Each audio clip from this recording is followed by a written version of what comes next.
and members of AIEP. I would like to begin this video by sending you warm greetings from the AIEP Executive Committee and tell you that despite the physical distance between us, we hold you very close in our hearts and prayers. I would also like to tell you that in spite of the pain and sadness that we as humanity are experiencing due to the coronavirus pandemic, we wish to communicate to you some good news that we hope will help to further strengthen our bonds of friendship and academic cooperation. We have decided to go ahead with the creation of a YouTube channel through which we'll be able to receive lectures or short courses on various topics directly related to patristic studies and its relevance in our contemporary world. With this initiative, we intend to update and deepen the essence of AIEP, which is basically to connect academics whose work, in one way or another, refers to research and teaching in the field of patristic studies. The theme with which we'll start our channel will be the following: Soul Care in the Patristic Tradition, a Legacy for the 21st Century. We are convinced that this tradition is still valid for our time and can help us to remember that within us we have resources available from eternity that we can use to deal with difficulties. This beautiful tradition that is found in the great Christian masters, including Irenaeus, Justin, Origen, Augustine, Evagrius, John Chrysostom, and so many others, is not a closed tradition, but one that connects us with other spiritual traditions of humanity and with the contemporary science. In that sense, and using Carl Jung's terminology, we could say that the doctrine of soul care is inscribed upon the collective unconscious of humanity and waits to be updated by each human being so as to find wisdom and comfort. We will briefly mention the characteristics that this tradition possesses, as well as the contemporary projections that it has in the contemporary science, in order to clarify the possibilities for contribution by members of AIEP. This clarification is also intended as a general framework for future topics to be addressed by this channel. We will begin by saying that, as contemporary research has shown, the tradition of soul care in early Christianity is not monolithic, as the existence of a diversity of approaches that are absolutely legitimate from the research point of view is an indisputable fact.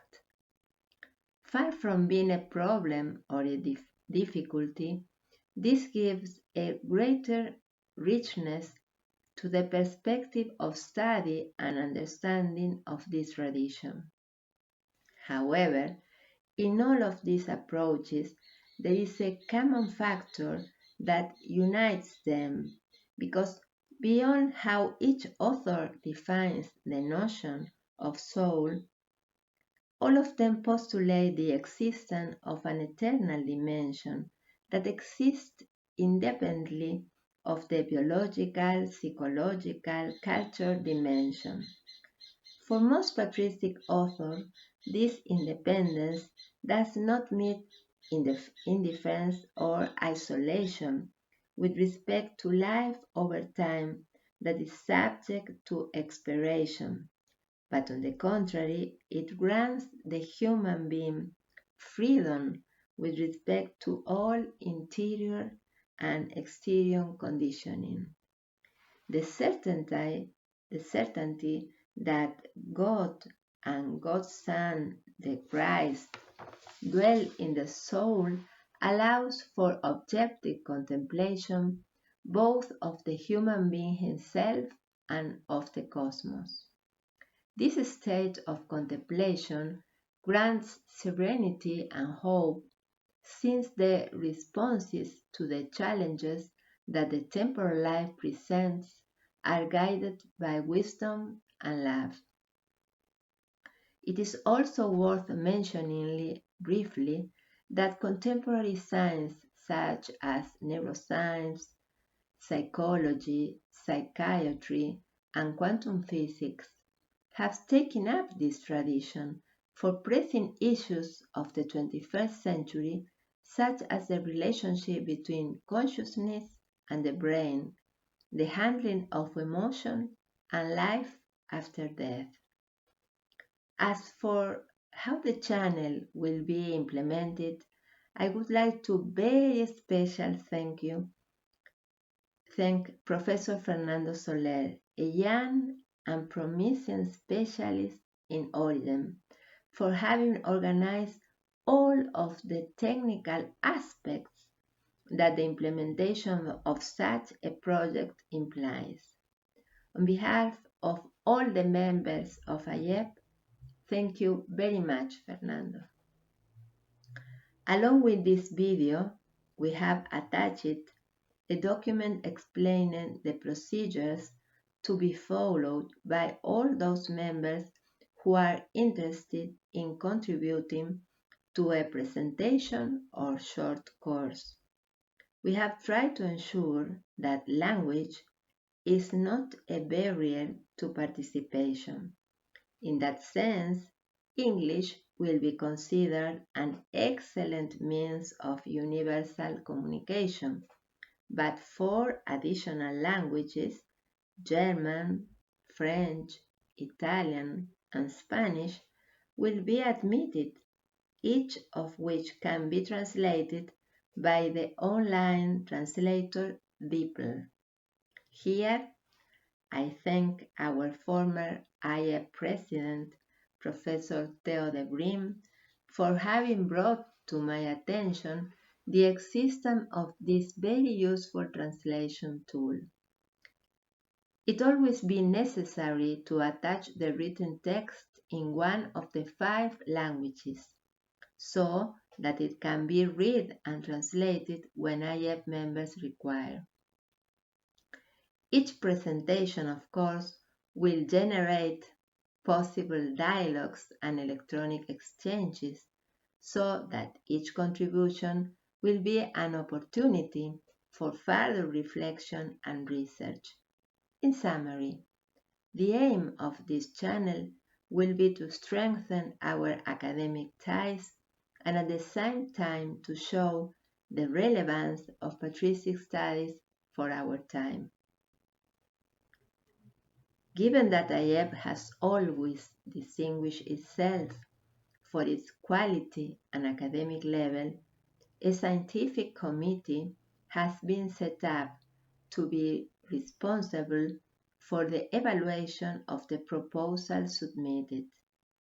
This committee is made up of the Vice President of AIEP, Professor Brown Neil, the correspondent for Czech Republic, Professor Lenka Karafikova, the correspondent for Singapore and Malaysia, Professor Pak Wa Lai, the correspondent for South Africa, Professor Chris De Wet, and myself, Patricia Ciner. The formation of this committee has not been arbitrary, but rather we have sought to have as wide a geographic representation as possible, following the wise suggestions of Professor Ander Christian Jacobsen, treasurer of our executive committee.